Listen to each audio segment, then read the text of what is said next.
Livro a propósito da Introdução à Metapsíquica Humana, de Ernesto Bozano. Capítulo 5. Categorias de fenômenos inexplicáveis por qualquer teoria metapsíquica. Dentre algumas categorias de fenômenos, em que se entrincheiraram os espíritas e que declaram inexplicáveis pelas teorias metapsíquicas, eis as mais importantes. 1. Os casos de identificação de mortos desconhecidos do médium e dos assistentes. 2. Os casos de aparições de mortos no leito de morte. 3. Os casos de crianças videntes no leito de morte de terceiras pessoas. 4. Alguns fenômenos muito especiais de telecinesia no leito de morte e depois da morte. 5. Alguns fenômenos extraordinariamente significativos de música transcendental no leito de morte e depois da morte. 6. Os casos de personalidades de mortos que conversam com facilidade e escrevem correntemente em línguas desconhecidas do médium e, não raro, de todos os assistentes. 7. Os casos de personalidades de mortos que escrevem correntemente, com o talho de letra que tinham em vida, o que enormemente difere do outro fenômeno de reprodução de uma simples assinatura. 8. Os fenômenos de bilocação no momento pré-agônico, mormente quando visíveis coletivamente por todos os assistentes. 9. Os fenômenos de materialização de fantasmas, vivos e falantes, não raro falando e escrevendo em línguas desconhecidas de todos os assistentes. 10. Algumas modalidades especiais de correspondência cruzada. 11. A existência na subconsciência humana de faculdades supranormais de sentidos, independentes da lei da evolução biológica. Tais são as principais categorias de manifestações metapsíquicas, de todo inexplicáveis pela prosopopese e metagnomia e por toda e qualquer outra hipótese metapsíquica. Como a maior parte destas categorias se refiram, entretanto, às modalidades dentro das quais se produzem certas variedades de casos de identificação espírita, é oportuno lembrar que os casos desta natureza se apresentam sob formas indefinidamente variáveis e que, por conseguinte, não se prestam a serem postos em ordem por categorias. As que acabo de indicar não têm, pois, a significação que lhes empresta Sudre, para quem representariam as últimas trincheiras em poder dos espíritas derrotados.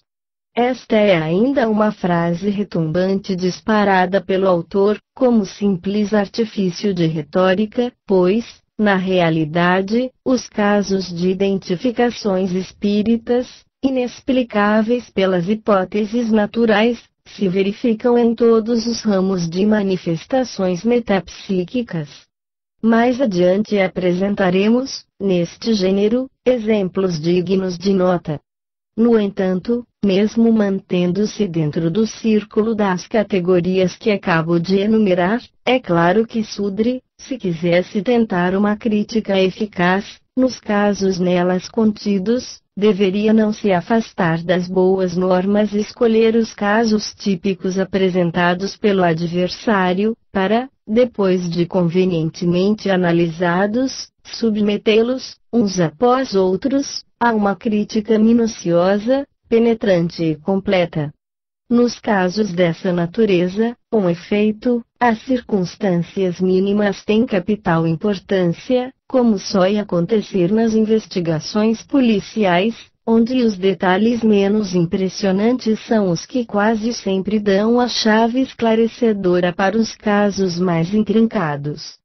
Este, aliás, é o critério por mim adotado, mas compreende-se facilmente não seja o preferido pelo nosso autor, que sabe perfeitamente ter de defrontar-se, em cada uma das categorias indicadas, com episódios inexplicáveis pelas hipóteses que defende.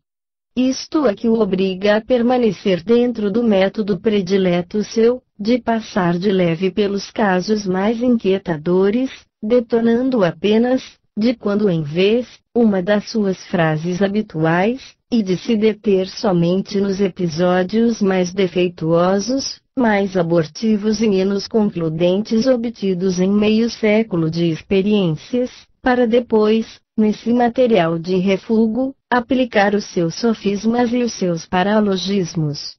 Mesmo assim, a empresa nem sempre lhe tem sido das mais cômodas. A mim mesmo pergunto a quem Sudri pretenderá enganar. Não será, por certo, as pessoas competentes, que não tardariam em descobrir a prática adotada, mas com certeza a grande maioria de leitores, que naturalmente não pode ser constituída senão dos menos enfronhados no assunto e suscetíveis, portanto, de assimilarem o veneno assim propinado, ou seja, o mesmo que oferecem, ministram. Apenas lhe escapou que, dentre os seus leitores, algum haveria capaz de chamar a si a tarefa de ministrar às vítimas o antídoto necessário. Uma questão, entretanto, de ordem moral se apresenta e que me julgo no dever de responder. Porventura atribuis a René Sudri, poderão perguntar-me, tanta má-fé? Não, de modo nenhum. Ele não passa de um materialista irredutível que, convencido absolutamente de estar com a verdade, logicamente julga que os fenômenos metapsíquicos decorrem todos de causas naturais, mesmo quando pareça evidente o contrário. Em tais condições, é natural e humano que, temendo levar à dúvida as consciências não iniciadas nos gloriosos mistérios do materialismo, seja tangido a comentar a seu modo todos os incidentes metapsíquicos que pareçam justificar-lhe o ponto de vista, negligenciando, muito de indústria, todos aqueles que de qualquer modo lhe neguem o seu apoio. Todos os que se deixam inflamar de uma fé fervorosa e sem limites, como a fé materialista do nosso autor, não se poderiam coibir de assim proceder.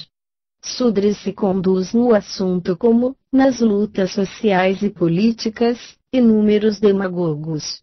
Se nos detivermos na leitura de certos jornais, havemos de ver aqueles que dirigem as multidões se moldarem rigorosamente pelo método Sudri, sem que do mesmo modo possam ser arguidos de má-fé, ou seja, que foi repreendido, censurado, condenado. São apenas exaltados, que se escravizam ao dever de derribar tudo aquilo que pode favorecer o partido adverso e que, certos de estarem com a verdade, evitam de perturbar intempestivamente a consciência pouco evolvida dos seus correligionários mais tíbios e menos convencidos da superioridade da causa. Ora, Sudri, que arde na pira da fé materialista, fé só comparável à dos mártires cristãos, hei-de necessariamente por esta forma, visando ao fim altamente nobilitante de não perturbar a paz de consciência dos seus correligionários menos invulneráveis na convicção do luminoso porvir, que as doutrinas materialistas preparam para a parte civilizada do gênero humano. Feita esta confissão espontânea, encerro as considerações de ordem geral, para voltar a tratar das principais frases atiradas por Sudri contra algumas das categorias de fenômenos por mim indicadas, frases que, na intenção do autor, devem suprir a refutação que deixa de oferecer às conclusões espiritualistas, que ressaltam das categorias dos fenômenos em questão.